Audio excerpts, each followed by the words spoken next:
Airports have a strange way of testing people. Patience, kindness, decency, they all seem to disappear somewhere between the check-in line and the security gate. Maybe it's the stress, or maybe it's just how people show who they really are when they think no one's watching.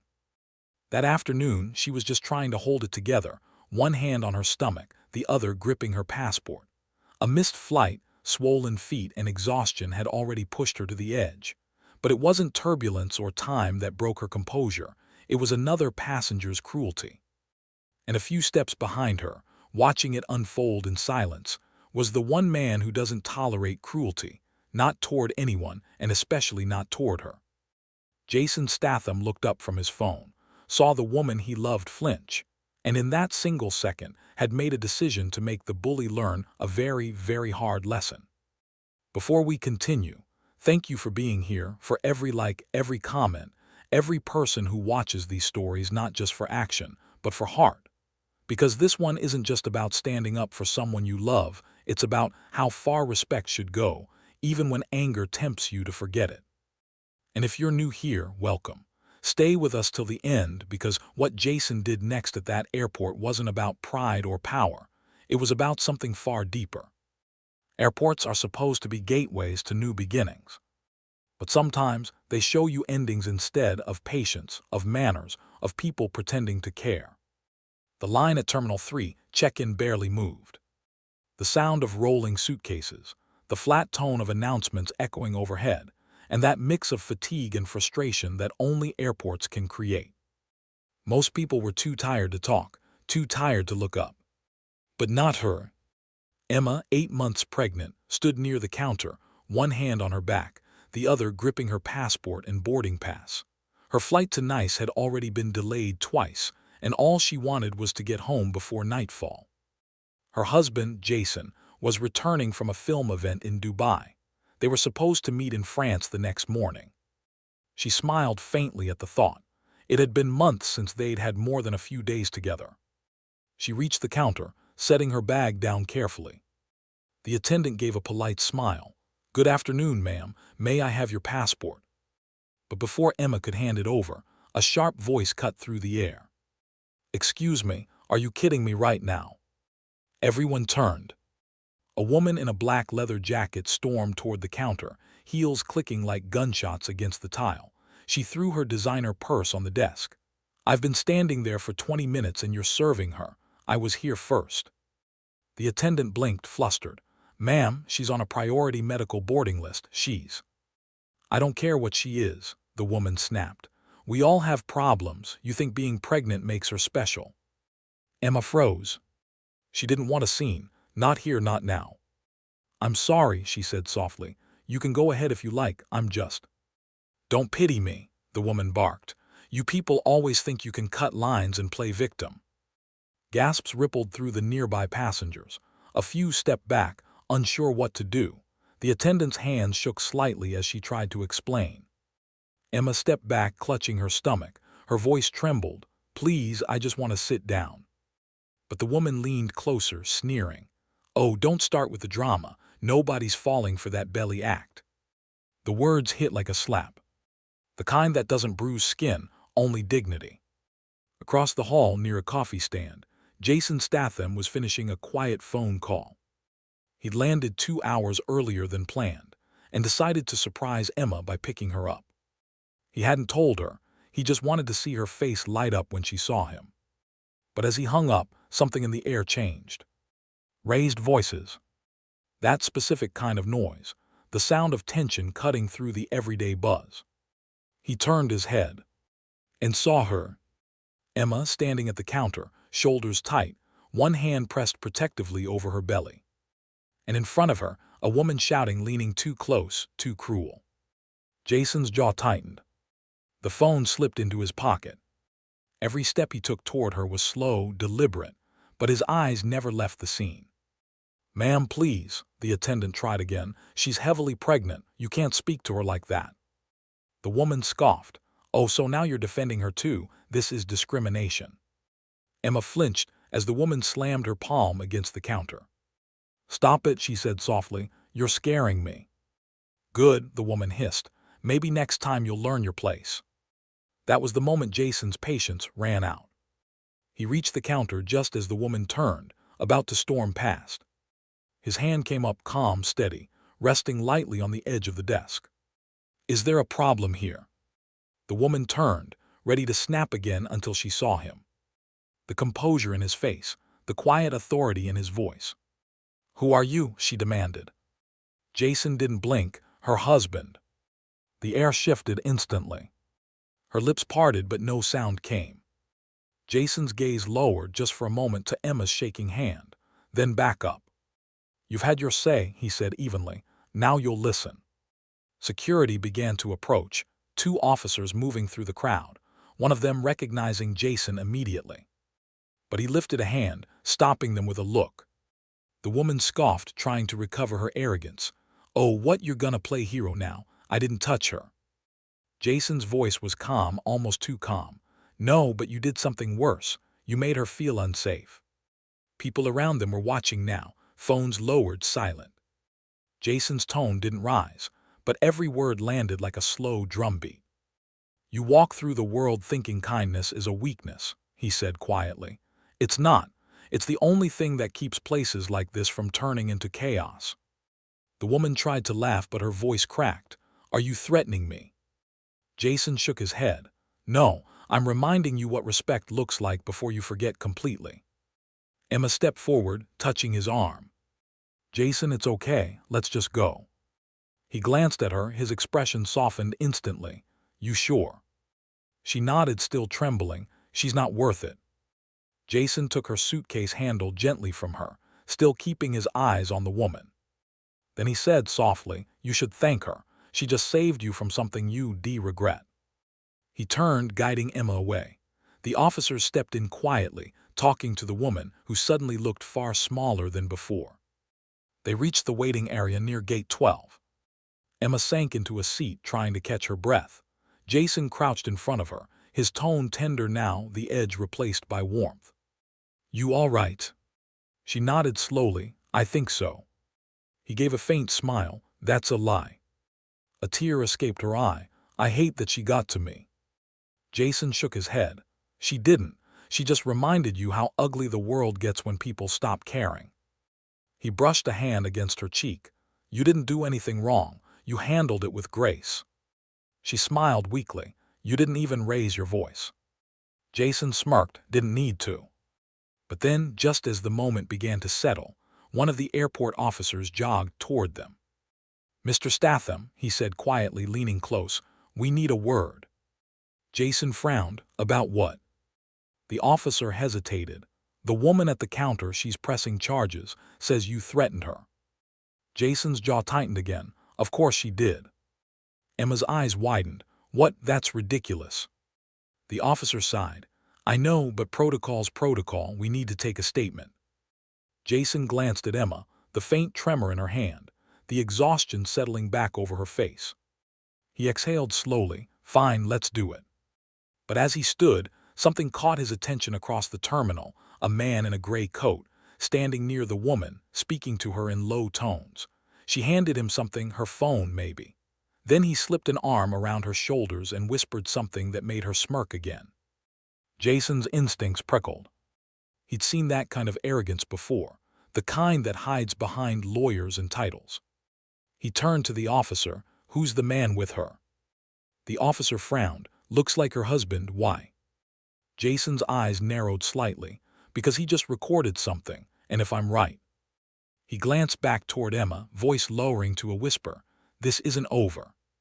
The officer followed his gaze but saw nothing unusual. "You think she's planning something?" Jason's tone was quiet but sharp. "I don't think I know." He looked down at Emma, his expression softening again. "Stay here, drink some water." She reached for his hand. "Jason." He squeezed it gently. "I'll handle it." As he walked away, the lights overhead flickered for a moment, that dull airport buzz returning. The kind of sound that means something is about to happen. Jason glanced once more across the crowd, toward the woman in the black jacket and her smug husband whispering at the check-in desk. His voice dropped to a murmur only he could hear. "Let's see what kind of people you really are." The murmur of the terminal faded behind him, as Jason walked toward the check-in counter again. He wasn't angry, not in the way most people get angry. His calm was sharper, colder, the kind of calm that made everyone else feel the tension instead. The woman, still standing by the counter, saw him coming and straightened up, that smug confidence sliding back onto her face like armor. Beside her stood the man in the gray coat, phone in hand, speaking to someone through his earpiece.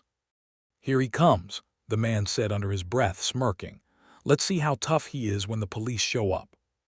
Jason stopped a few feet away. "Didn't expect to see me again, did you?" he said evenly. The woman folded her arms. "You should have stayed with your wife. You've got no idea who you're dealing with." Jason's gaze didn't waver. "I'm not here to argue. I'm here to understand why you thought it was okay to humiliate a pregnant woman in front of everyone." The man beside her stepped forward, smirking. "Watch your tone, pal. That woman you're talking about," he gestured toward the angry passenger, "happens to be married to the head of this airport's legal department." Jason nodded once, as if that piece of information had just confirmed everything he already suspected. "So that's why she thinks rules don't apply to her." The man's smile faltered for the briefest second. Jason's voice stayed calm. "Tell me something, does your title make it easier to forget how to be human, or do you both practice that together?" The woman gasped, "You can't speak to us like that." Jason's tone didn't rise. "I just did." A few people nearby had begun filming now. The tension in the air had drawn attention again, but this time, the story wasn't as simple. Jason kept his stance steady, every movement measured. "You shouted at my wife, you mocked her, you made her afraid, and now you want to play the victim." The woman rolled her eyes. "Oh, please, she was fine, you're just trying to make a scene." Jason took a slow step forward. If she was fine, she wouldn't have cried. If she was fine, she wouldn't be sitting over there shaking. The man in the gray coat sneered. "What, you want an apology? She's not giving you one." Jason studied him for a moment, his eyes narrowing slightly. Then, with that same quiet steel, he said, "You're right, she's not. Because an apology means understanding what you did wrong. And you too." He shook his head slowly. "You don't understand anything." Before the man could answer, two uniformed police officers approached. The one who'd spoken to Jason earlier looked apologetic. "Mr. Statham, sir, we just need to clear this up. Apparently, there's been a complaint filed against you for harassment." Jason raised an eyebrow. "Harassment?" The officer nodded awkwardly. "They claim you threatened them verbally." The woman folded her arms, satisfied. "He did. He said I'd regret it." Jason turned slightly toward her. "You already do." The other officer, younger, uncertain, cleared his throat. "Sir, if you could just come with us to the office, we can." A voice interrupted from behind them. "Excuse me," it said, quiet but firm. Everyone turned. It was Emma. She was walking slowly, one hand on her stomach, the other holding her phone. Her voice trembled slightly, but her eyes, those calm, kind eyes, were steady. "I think you should see this," she said, lifting her phone. She tapped play, and on the screen, the security footage from the check-in counter began to play. The airport's live feed that the staff had sent her just minutes ago. The video showed everything. The woman shouting, the insults, the way Emma had stepped back visibly frightened, the staff trying to intervene. Jason wasn't even in the frame until the very end, standing there, calm, collected, protecting his wife. The officers leaned in to watch. The young one shook his head slowly. "This doesn't look like harassment to me." The woman's confidence cracked. That's edited." Jason's tone turned sharp like the edge of a blade. "Try again." The man in the gray coat glared. "You think this proves anything? You think anyone will believe?" But Jason cut him off, his voice dropping to a near whisper. "You know what people believe, the truth, and the truth doesn't need your permission." The senior officer looked at the couple. "You two have wasted enough of our time. I suggest you apologize to this woman and her husband before we write this up as public disturbance on your record." The man's face went pale. "You can't." "We can," the officer said flatly, "and we will." Jason didn't move. He just stood there silent, letting the moment weigh on them. Finally, the woman turned toward Emma. Her lips trembled. I'm sorry," she said stiffly. It was a misunderstanding. Emma nodded gently. I forgive you, just be kinder next time. The sincerity in her voice disarmed everyone, even Jason. The officers gave a nod to Jason. You're free to go, sir. Jason inclined his head slightly. Appreciate it. As the officers led the couple away for questioning, Jason turned to Emma.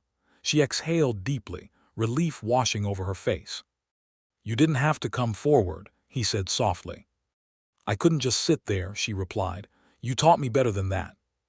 Jason smiled faintly. You're learning too fast. She laughed quietly.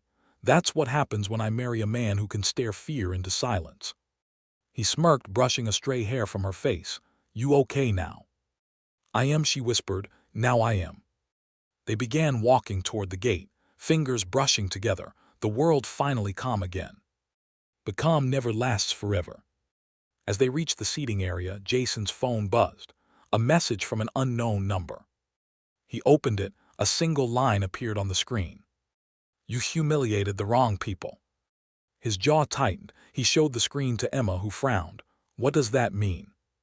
Jason's eyes scanned the crowd instinctively, his body tensing. It means they're not done. That evening, after the flight, Jason and Emma checked into a small hotel near the coast. The air was calm again, seagulls outside, the soft crash of waves beyond the window. But Jason couldn't shake the thought of that message. While Emma rested, he stood on the balcony, watching the ocean. The phone buzzed again, a new message. Next time she won't be so lucky. Jason's expression changed. The calm was gone now, replaced by something deeper, controlled fury. He typed one reply. The next time I'll be waiting. He turned off the phone, slipped it into his pocket and stared out at the water. The sound of waves couldn't drown out the thought forming in his mind. Whoever these people were, they weren't just cruel. They were connected. And that meant one thing. This wasn't over. The next morning, Jason went for a walk down to the harbor while Emma slept. The sunrise broke across the horizon, but his thoughts stayed dark. He dealt with people like this before, powerful on paper, hollow underneath. He found a small cafe and ordered 2 teas. While he waited, a familiar face approached, one of the airport officers from the day before. Mr. Statham, he said, sitting across from him. I figured I might find you here. Jason raised an eyebrow. You following me? The officer shook his head. No, but you should know the couple from yesterday. They've got history, complaints, accusations, none of which ever stick. Husband pulls strings, wife throws tantrums. They ruin lives because they can. Jason leaned back in his chair. Not anymore. The officer hesitated. What are you planning to do?